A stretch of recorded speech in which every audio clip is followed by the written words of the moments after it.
حلقتنا النهاردة عن المنتجات المصرية. ايه ده؟ وحش جدا جدا. ده تلوث.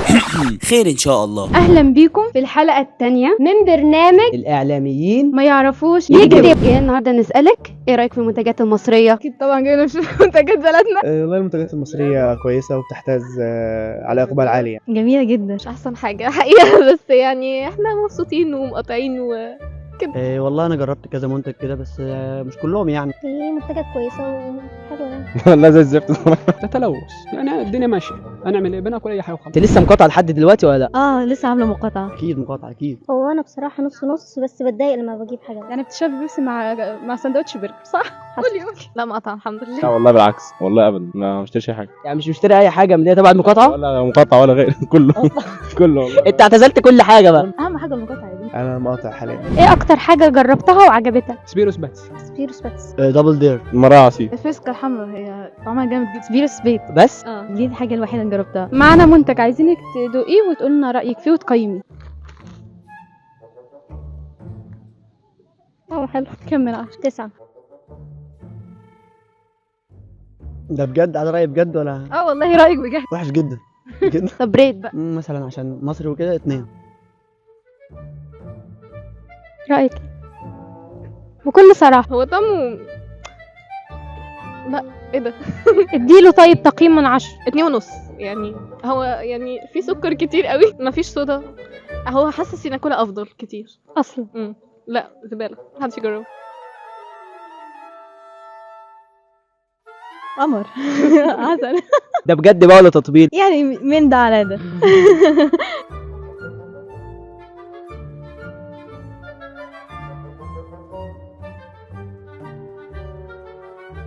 يعني لو اشتغلوا على نفسهم اكتر ممكن يوصلوا لنتيجه احسن من كده.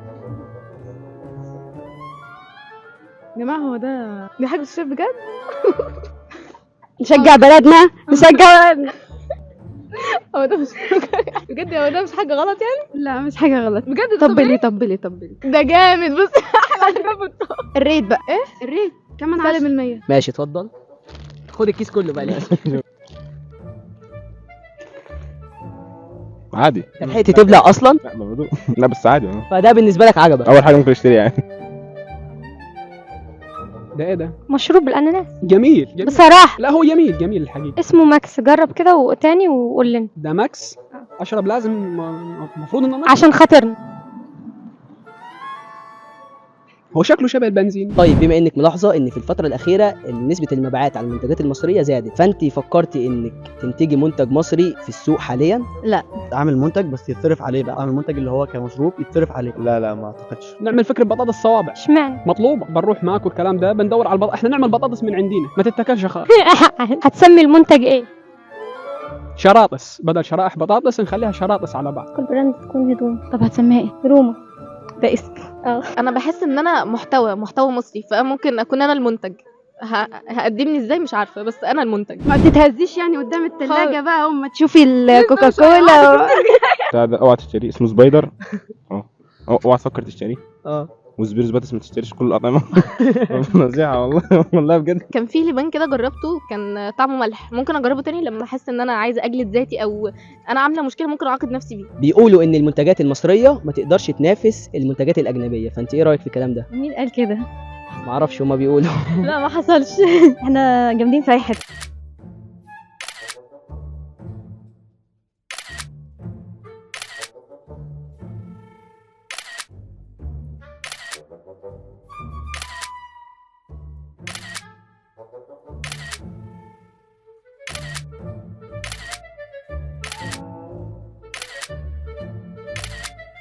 نروح ليه؟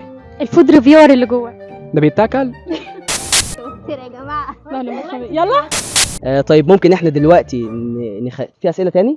طب ممكن دلوقتي اخليك تجربي منتجين.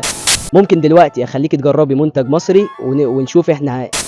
وحابه اقول حاجه، انت تسالها سؤال هتقول لها بما ان المنتجات المصريه زادت الفتره الاخيره بسبب الانتاج. هل انت بتفكري في يوم من الايام تفتحي منتج مصري؟ يعني تعملي منتج مصري؟ ولو عملتي هيكون عباره عن ايه؟ ماشي. ولو انت قفلتي؟ لا ما قفلتش. ماشي زي ما انت. ايه ايه رايك في المنتجات المصريه؟ وايه في منتج مصري جربتيه شربتيه. ما هو انا قلت عايزه تشتري تاني؟ وعايزه تشربي حاجه تشتريها. ماشي. خلاص بدأنا خلاص. طيب بقى يا بس بصي بقى ايه اسمها يا رب نسيت الاسم.